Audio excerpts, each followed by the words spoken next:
If you're a flooring contractor and looking to grow in 2026, but you're uncertain what digital marketing strategies you should be doing, today we're going to go through all the different types and whether you should be teaming up with an SEO agency or a PPC agency for a flooring contractor.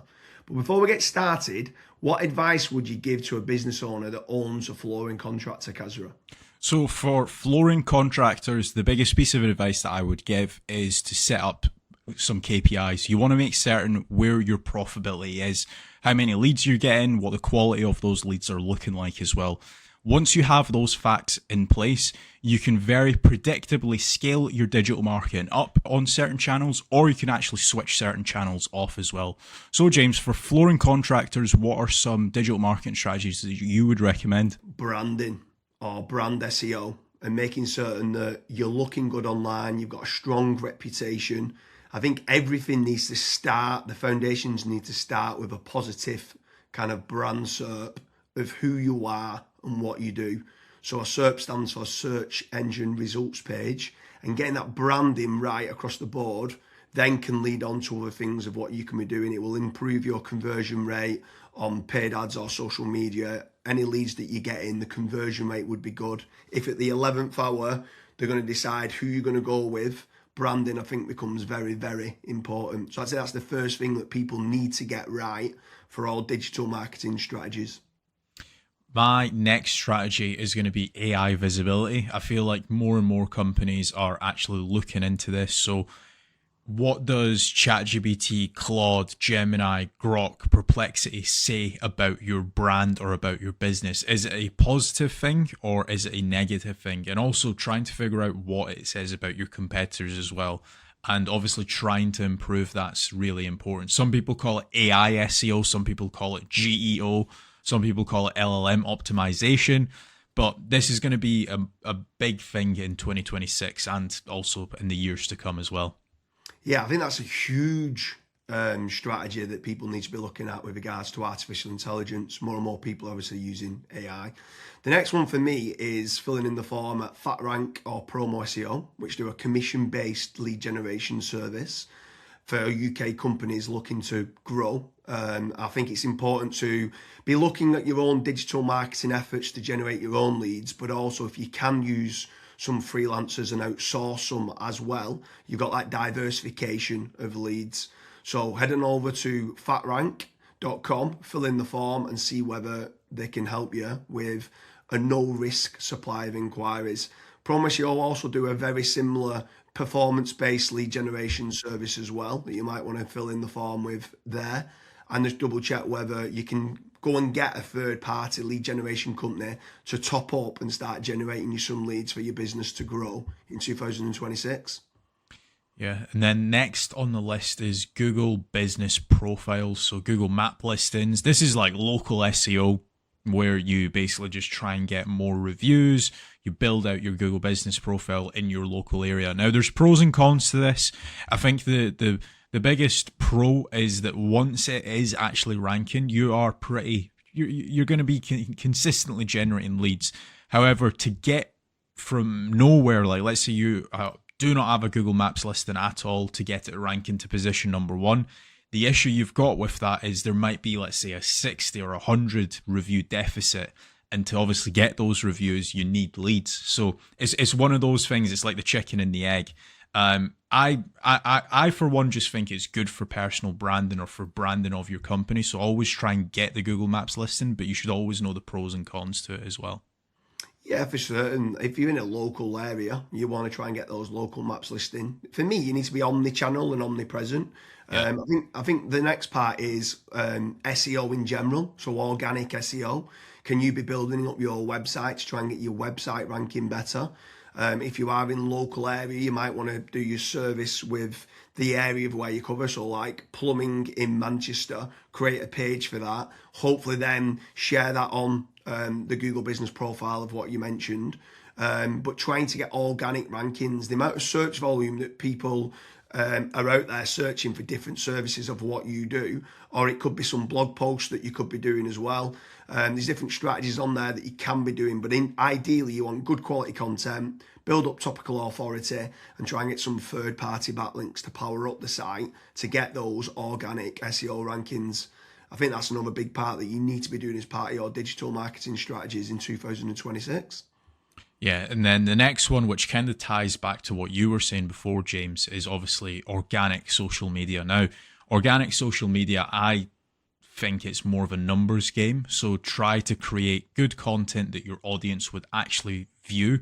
Like I see this time and time again where I look at brands and they've just published maybe 4 or 5 posts on their Instagram profile and they've not been active for 3 years, right? That's not going to drive you sales. But if you can do how-tos, if you can do guides, maybe you can do before and afters, right? If you can do content like that, that way people will see you on socials and they will actually click to actually figure out more about you, fill in the contact form. The caveat to organic social media, yes, it's free to do. It's not like PPC, for example, but it is very much a numbers game. So you want to be consistently uploading, maybe not every day, but at least 3 or 4 times a week. Yeah, for sure. On the subject of social media, paid social ads as well is massive. I'm a massive advocate of the kind of the dollar a day strategy of what people talk about. So if you are going to be taking the time to be posting every day, like you mentioned there, for organic social media, just spending a few pounds on those posts and boosting it. So getting case studies, any awards that you've won as well for reputation, and starting boosting that. You can also be running retargeting ads. So if anyone's clicked through to your website, you can be running retargeting, which is paid social as well. Different places like Meta, so whether that's Facebook and Instagram, you've got Twitter, you've got YouTube, you can be running Pinterest, you can even run in places like Reddit as well, for paid ads. And I think paid social media is still an untapped market for digital marketing strategies. Yeah. The next one is it's probably a love-hate relationship. It's PPC, right? Google AdWords or doing it on Bing, wherever. That's basically the sponsored results. So if you search for a service, it's above local SEO. Now, I have spoken, and both myself and James, we've both spoken to so many business owners that are either they've spent 10, 15, 20,000 pound on it, and they've not had a single result, or they might have had a few leads and it's just not been of quality. Or you've got other guys that have spent hundreds of thousands on it and they're like, it's the best thing that's ever happened to my business.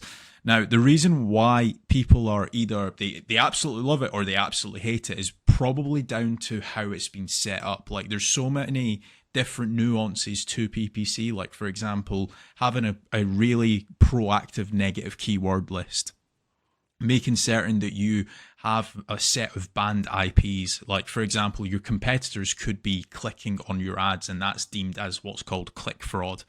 Making certain that you've got a high converting landing page, making certain that you KPI your sales team.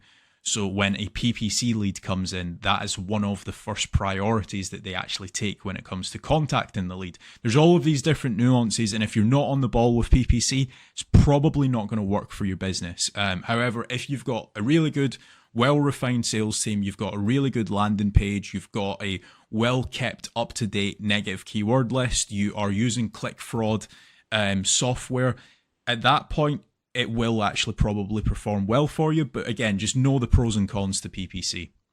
Yeah, for sure. There's certainly pros and cons. There's benefits of using it to get instant leads. But like you said, the amount of people that we speak to that have burnt a lot of budget and not had the inquiries and stuff that's come through as part of the digital marketing is pretty scary. While we're on the subject of paid, obviously we spoke about paid social ads, and now you've spoke there about PPC with Google or Bing. I'm going to throw in the mix paid ads on AI platforms. It's not fully rolled out as we're doing this video, but I know that ChatGPT are looking to try and roll out ChatGPT ads. Claude, Perplexity, other kind of LLMs might start rolling it out in 2026. I think if you're one of the early adopters and innovators to get on there, I think you could be getting cheap leads or cheap contact form submissions. So it's something to look out for, of doing paid AI listings and ads. I think that could be something to look out for in 2026. Next on the list, and this is a little bit out of control. You do obviously have like forums that you can get your brand mentioned in, like for example, Reddit and Quora.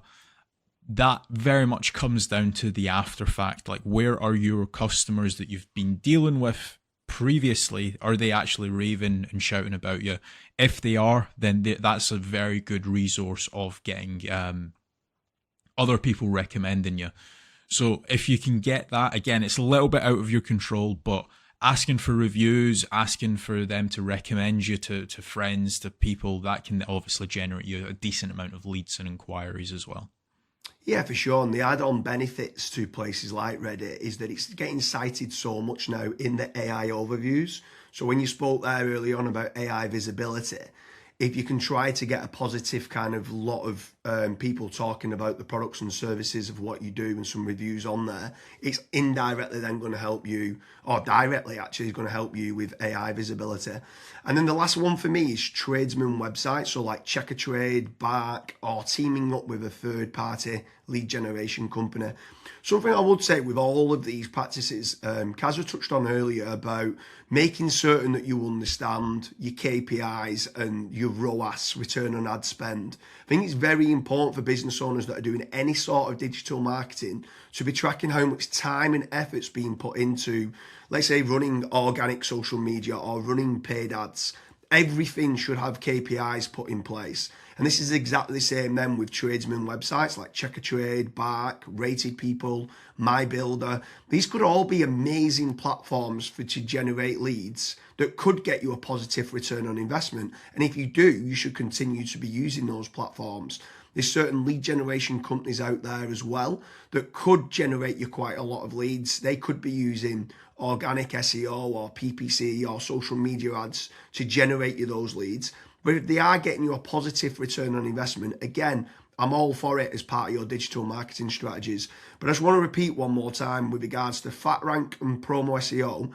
They do lead generation and they guarantee a return on investment. It's a commission-based lead generation service or performance-based lead generation service.